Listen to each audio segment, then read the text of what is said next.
आज गुरुवार होता. मनात एक वेगळीच प्रसन्नता होती. सकाळी उठून दरवाजात छान हळदी-कुंकू केलं, लक्ष्मीची पावलं काढली, छोटीशी रांगोळी टाकली बघा.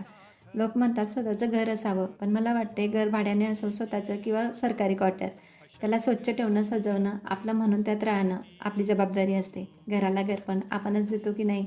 मी देवाची पूजा करणार होती. आज उशीर लागणार होता. गुरुवारी गुरुचरित्र पारायण पण वाचायचं होतं. त्यात मस्त कुणालने साबुदाण्याची खिचडी केलेली. भरपूर दिवस झाले त्याला सुट्ट्या लागल्यात. सुट्ट्यांचा छान असा उपयोग करायला लागलाय बघा तो.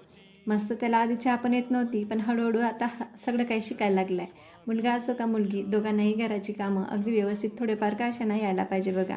शिक्षण, करिअर तर महत्त्वाचंच आहे, पण आयुष्यात स्वावलंबी होणं तितकंच गरजेचं आहे. मुलांनी घरातल्या प्रत्येक गोष्टीत थोडा का असेना हातभार लावला ना, तर मम्मीला आनंद होतो बघा. जबाबदारीचं त्यांना जाणीव पण निर्माण होते. मग काय पटते ना तुम्हाला? मैत्रिणींनो, मी 2 महिने झालेच लगातार व्हिडिओ टाकते. 25 ते 40 वयोगटातील माझ्या मैत्रिणी माझे व्हिडिओ पण बघतात, पण कमेंट करत नाही. मला माहिती आहे घर संसार सांभाळताना कमेंट करायला वेळ भेटत नाही, पण लाईक नक्की करू शकता की नाही? लाईक करायला विसरू नका.